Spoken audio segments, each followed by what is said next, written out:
Mike, how would you describe the way that this one got away from you guys? It was tough starting like that and being up double digits and just kind of, letting go of the ropes, looking for calls that we weren't getting, leading to easy fast break dunks. The crowd gets into it. We turn the ball over way too many times, and we just, in this environment, you can't do that. They thrive off of that energy. And from there, it's tough.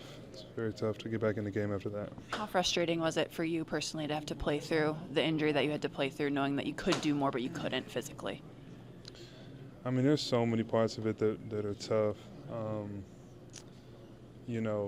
For me, I really wanted to win and I really wanted to help the team and to feel like everybody kind of was playing their part through this playoffs. And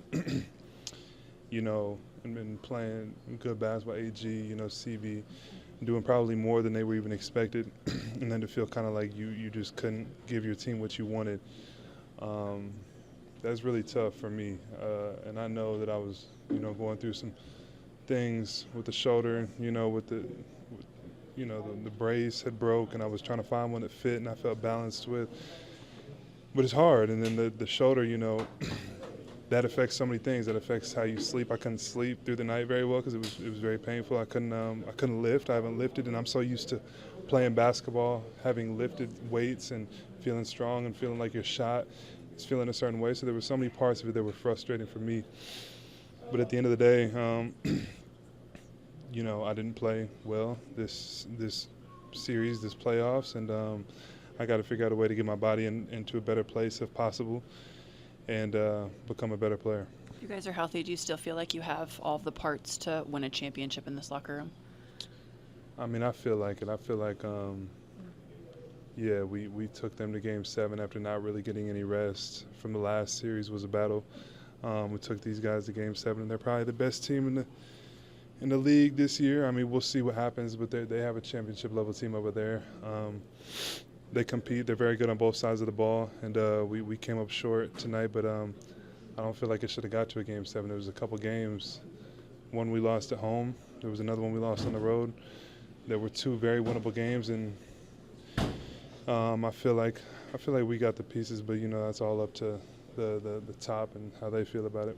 Michael, with the season over, just what are your emotions as the season ends? I mean, I'm really devastated. Personally, just not being able to contribute how I wanted to and not being able to play the way I wanted to, and just feeling kind of a little like helpless out there. Like, damn, I can't, like I'm trying, but I just can't go rebound how I want to. I can't box out how I want to. I can't, even when I'm shooting my shot, have no real confidence in how my jumper's feeling. And normally it feels good every time it leaves my hand, and it wasn't feeling that way, and that's hard because if you can't do all the other little things and you also don't feel comfortable shooting, it was tough for me mentally. But at the end of the day, I had a rough injury. There was kind of a longer injury, and then I tried to play through it, but it is what it is. How much does this group mean to you? 2 minutes, first bus, 2 minutes. How confident are you this group will be back together next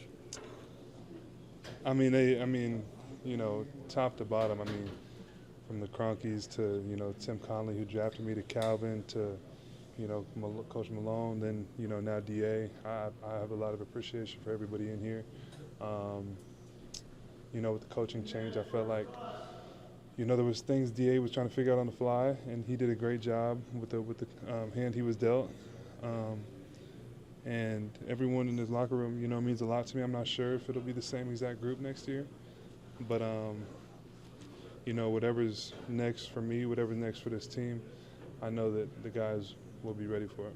You touched on it a little bit, but what did you think of the job that David did, and how would you feel if he became the full-time head coach? Yeah, I'm hoping he gets that job. I think he's a great, personable coach. I think he did a great job with the short time he was given. There was a lot of changes, and he was able to really, execute those changes at a high level. So I'm hoping he gets the job full time. Thank you, Michael.